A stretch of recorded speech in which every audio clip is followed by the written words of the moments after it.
On the morning of the 15th of March, the six left Christchurch and set off for the brilliant blue waters of Lake Tekapo. There they walked past a small church to discover a beach covered with stone towers built by its many visitors.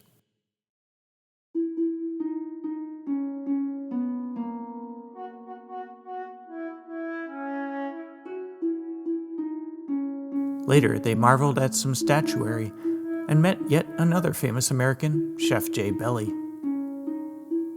Then it was off to their next home of the day, where they were greeted by two surprised neighbors.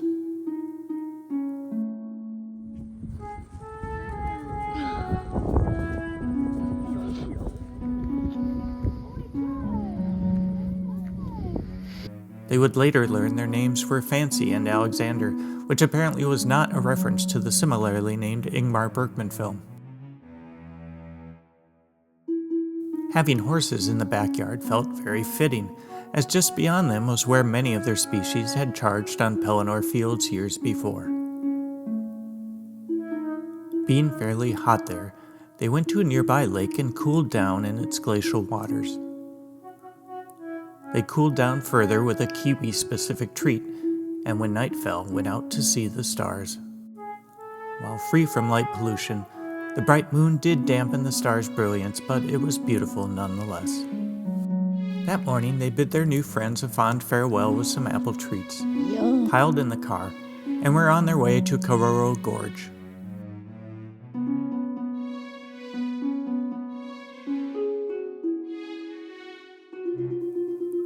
While Dale the Elder posed stoically on a bridge there, Gavin the Fearless impulsively jumped off of one.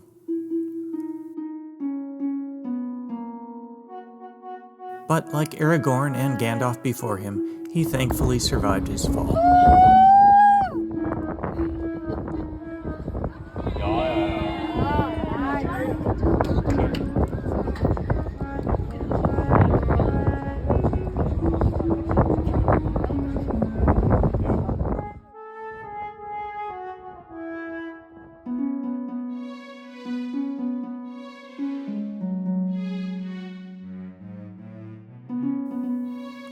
After stopping in the nearby old mining town Arrowtown, they drove the short distance to that night's destination, Queenstown. It was yet another drive up steep streets to an Airbnb with an amazing view of the old town and scenery below.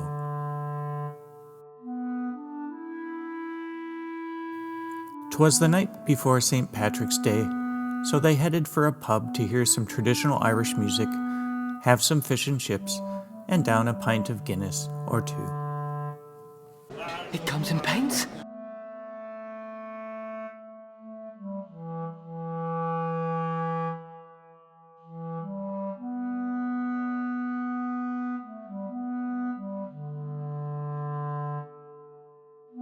The following day, Dale stumbled upon the town cemetery, where the dead had tales to tell.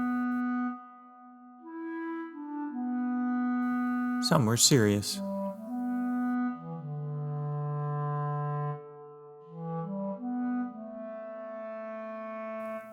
And some cheeky.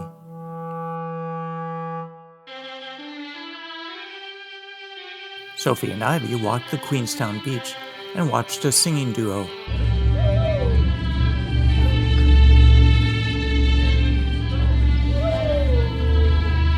Later, the group rejoined and drove through Deer Park Heights, a working deer farm surrounded by sublime scenery, whose menagerie acted as though they'd never been fed.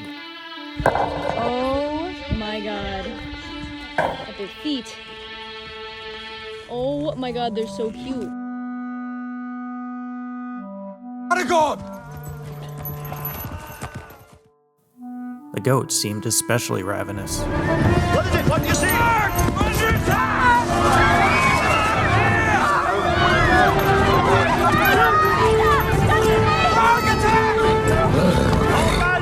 Bring your pretty face to my hands!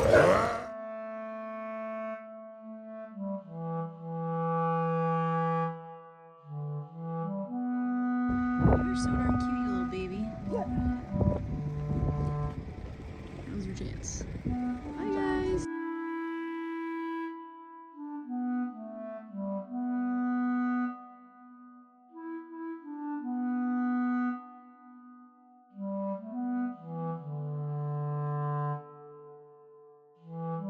Classic moo.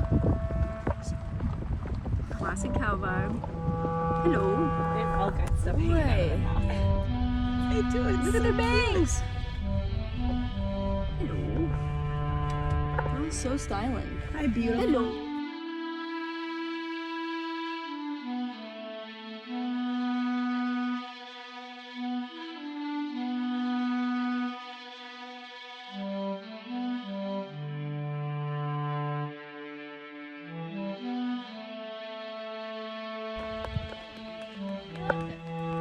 He's loving it.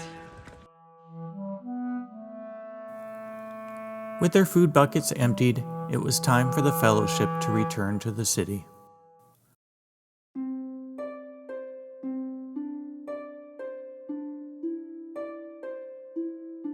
The next morning was rainy, which was rare for their time there. On the way to their next lodgings in Tianao, they stopped at the Scientific Wilderness Reserve, an ancient forest of native bog pine which takes hundreds of years to reach waist high. They then visited the Tianao Wildlife Center, which houses native birds that are rare, endangered, or needing special care. They just poop in the water?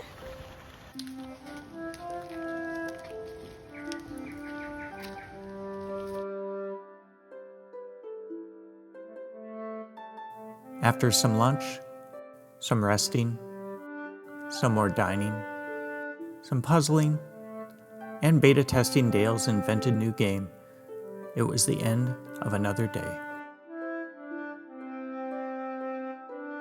On the 19th of March, Sage, Gavin, Katie, and Dale toured Fjordland. This is the Cleardale Valley, and this is all snow avalanche terrain through here, outside of the tunnel, during the winter spring.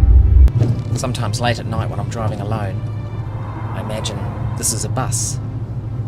They were happy to see that Murray got his dream job.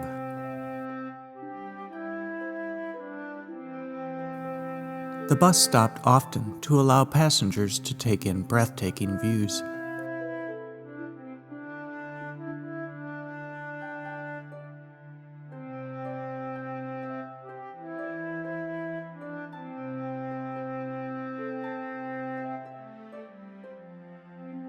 And later they boarded a boat to experience Milford Sound. Won't be too long though, just enjoy the land for the views and take some land. Well done for getting us well guys, hopefully you're feeling nice and relaxed now. Females will stick to the outside and keep the young safe in the middle. They'll work together to raise a calf.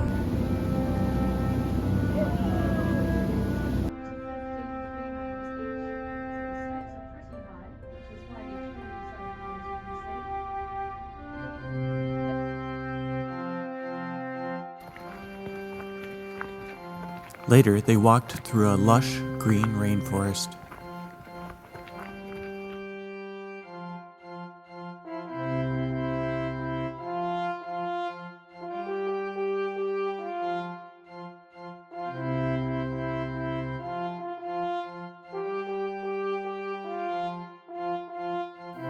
Ivy and Sophie visited some nearby beaches.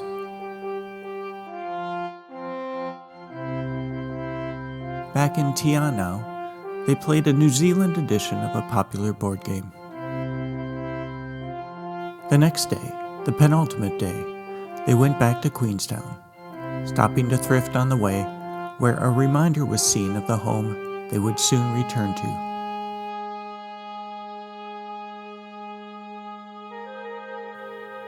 At the final night's stay, they gathered their things and their thoughts and made some small excursions.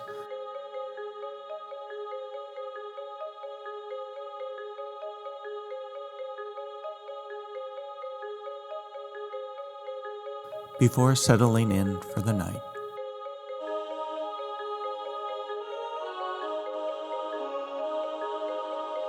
On this, their last day in Aotearoa, the fellowship watched the sunrise out the airplane windows as they flew the short distance to Auckland.